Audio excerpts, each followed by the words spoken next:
The Iranian military has found no evidence of criminal activity in the helicopter crash that killed President Ebrahim Raisi and 7 others. That's according to Iranian state media. A preliminary report on the crash says the helicopter caught fire after hitting an elevated area. The wreckage has been found in Iran's mountainous northern region. So what does the president's death mean for the future of Iran? What role is the Iranian government playing in the Israel-Hamas war?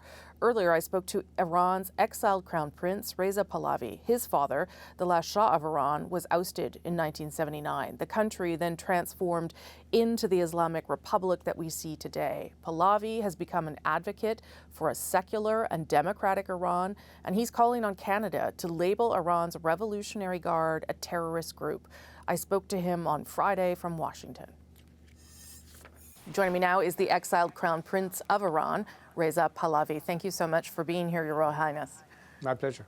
I want to start, if I can, with the deaths of the Iranian President Ebrahim Raisi and the foreign minister in that helicopter crash a week ago, and your thoughts about the impact that could have on Iran's domestic and foreign policies, or does it have any impact at all?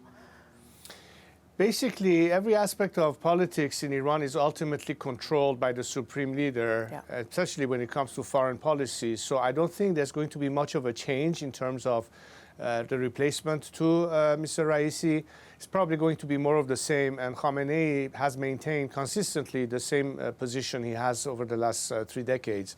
And I think we shouldn't anticipate any shift from that particular policy. How were those deaths viewed inside Iran, from what you've heard? Well, from what we get from Iranian social media, there was many celebrations across the country with fireworks, with people distributing sweets to one another, and being relieved that one of the most sinister characters of this regime that has been directly responsible for the death of thousands of Iranians under his watch has met his maker.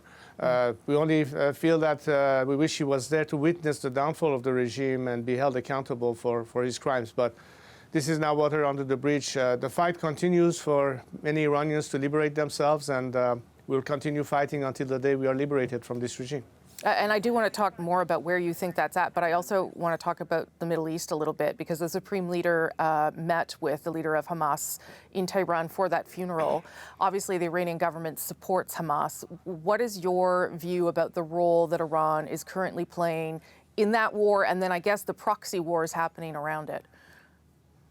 Well, obviously, the approach that Khamenei had, calling it neither war nor peace, is basically a justification of proxy wars that he has maintained throughout these last at least 30 years since the end of the Iran-Iraq war. The regime has been fortifying its proxies and has financed them, traded them, equipped them with weapons and all sorts. And as a result, we've seen that its means of interfering in the region and trying to establish its own hegemony under a Shiite caliphate is really the mission of this regime from the time of the revolution. And as a result, they're using their proxies to bring even more instability and pressure in the region, whether it's Hamas or Hezbollah or Islamic Jihad or even the Houthis. This is part and parcels of the whole network of the regime's proxy involvement in our immediate region, and of course well beyond that with the IRGC that stretches all the way even to the Western Hemisphere in Venezuela and other places. And where do you think the people of Iran stand, or what are they thinking about the escalating tensions between Israel and Iran right now?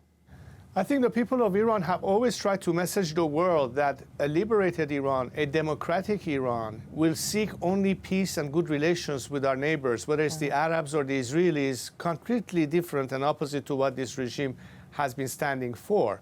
In other words, the only way that we can eliminate the problems, including escalation of conflict, is by this regime no longer being in power. Yes. The guarantee of having an opportunity for the whole world to be released of the problematics involved with the regime, whether it's the nuclear threat, whether it is terrorism or radicalism spreading, is to put an end to it. And the regime has been the essential reason why we have the conflicts and as a result the escalation that are potentially down the road, unless we opt for a better solution, And that means investing on the people of Iran as the alternative at the end of the day, which is why I think the foreign policy of many governments, including the Canadian government, should be to directly support the Iranian people and bring as much as there is economic sanctions to put pressure on the regime, but parallel to that, a policy of maximum support, so you can give the people an equal footing and feel to be able to fight against an extremely repressive regime. And you were recently in Canada, and I believe you met with some government officials. What was that the message that you sent to them? And what does that look like for Canada to directly support Iranians without that being caught up in support of the regime? Well, first of all, I'd like to offer my appreciation from the statement coming from Prime Minister Trudeau that rather than sending condolences, it was a message of support to the Iranian people, which is what we expect for democratic leaders. But I think Canada could do even more. I think one of the key issues on the table is the inscription of the IRGC as a terrorist organization. This is something critical because if you look at it, IRGC has been the main operating mechanism for the regime, whether it's repression at home or interference abroad. That is additional pressure on the regime, but it will also send a strong signal to the Iranian people that we are taking measures. And beyond that, and I think depending on which political party is more inclined to do that, one of the key issues in Canada in particular is the money laundering operations by the regime. These are issues that have to be dealt with politically. You know, my approach to foreign governments and political parties has been an expectation of multi-partisan or bipartisan support. It should not be exclusively one party when it comes to human rights and liberty, although some parties respond more than others. But in general, I think Canada is so far showing at least the correct approach, but we hope that they will be able to do even more. I think if the precedent is set, and that should also be in the case of the G7, it will be critical to have the inscription of the IRGC as a terrorist organization. It's been legislated for, but the governments have to make the final decision. Yeah, there was a motion where it was voted on in Parliament here, although that's not binding for the government. And one of the, I'm sure you know, one of the reasons the government has given for not doing that is the complexity in labeling who you would go after, given that you are forced to participate. You are forced to participate in military service in Iran. Do you understand that reasoning, or do you think that they are making it more complicated than it needs to be?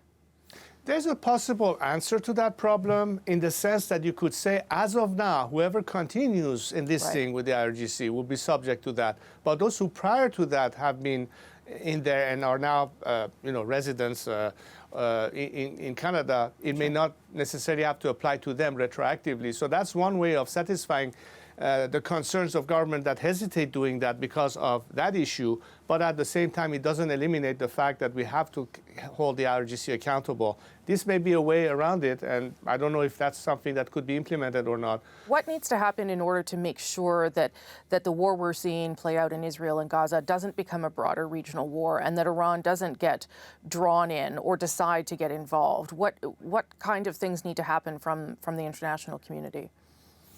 Looking beyond the status quo and limiting your options to either diplomacy, which has failed, and conflict, military intervention, which is not desirable. And as a result, you're faced with only one possibility that remains, and that is direct support to the people of Iran as the agent of change. And it starts from the inside of the country. It doesn't require any foreign intervention or military operation if you opt for that strategy. On the other hand, if the Iranian people are not given the proper support, then you have other options that are less desirable still lingering around. All of us want to avoid conflict because that's definitely lose-lose. I honestly believe that the only win-win solution for the world and the Iranian people at the same time is to get rid of this regime. So there has to be ultimately a decision made about regime change. Why do I say that? Because the expectation of the free world until now was based on the false premise of expecting behavior change by the regime. And behavior cannot change for this regime because in its DNA, it is what it is. They're not about to change face. You cannot turn a wolf into a sheep. You cannot redesign and genetically change that. That won't ever happen. So therefore, rather than lingering on expecting that attitude to a behavior to change, the solution is the regime itself has to no longer be there. So regime change ought to be the final solution. That's what the people of Iran are crying for. 80% of Iranian society are done with this regime. They want to go beyond this regime. I hope the world acknowledges that this is ultimately the desire of freedom-seeking Iranians and to be supportive of that and be on the right side of history. Your Royal Highness, thank you so much for making the time. Appreciate it, sir. Thank you.